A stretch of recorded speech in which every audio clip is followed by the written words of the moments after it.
Hambletonian Day continues, and I am so excited and happy to be joined by Carson Kressley. Happy Hambo Day. Yeah, happy Hambo to you too. Thank you.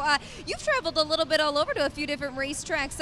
How's your Hambo experience so far? So far, so good. You know, I've lived in New York City for about 30 years, and I've actually shown some of my show horses over at the Brendan Byrne Arena, like in the olden days, because I'm very old.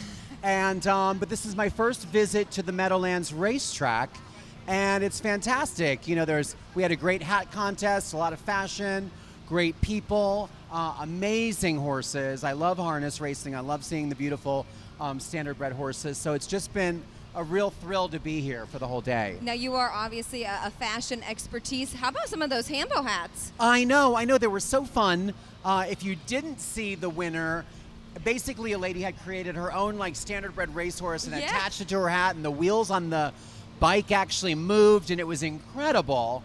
And I do a lot of these, you know, Kentucky Derby, Preakness, and I have to say the hats here are the best. Yeah, they were very, very good this year. Now, when and how did your love for horses become about? Oh, well, I actually grew up outside of Allentown, Pennsylvania, and my grandparents had a Hackney and Shetland pony farm. Okay.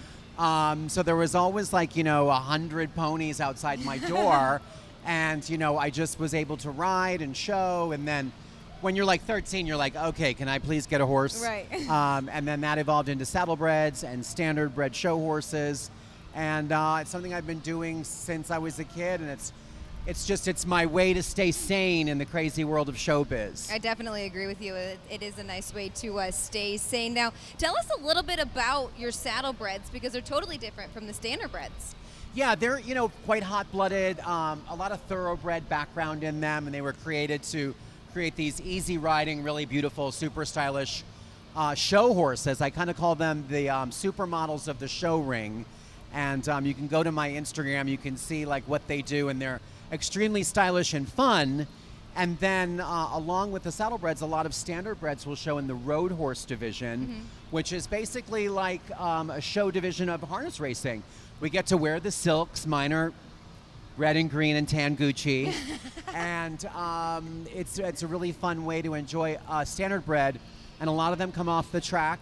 And it's a great way for them to be useful and bring so much joy to so many people after their racing career is over. Yeah, I did read in an article that you were very an advocate for after racing for the standardbreds and for horses in general. Yeah, I mean, they're such great athletes, and even if they've done their time on the track, they're still so valuable as pleasure horses, as show horses. And I have to say, being around so many different breeds in my life, the standardbred is just, they're like the golden retriever of horses. They're so friendly and calm and cool. And then when you ask them to perform, they're like, oh, you want to do this? And it's they turn it on. They know it's time to do their job. Yeah, they're incredible. Speaking of standardbreds, obviously today is the Kentucky Derby of harness racing. Right. It's America's Trotting Classic. They're actually on the track for race 11 for the post parade. Carson, thank you so much for joining us. You're so welcome. We are so excited to have you post parade the Hambo and Hamiltonian Oaks and present the trophy. Awesome. That is Carson Kressley. Everyone, here's Ken Workington with the post parade of race 11.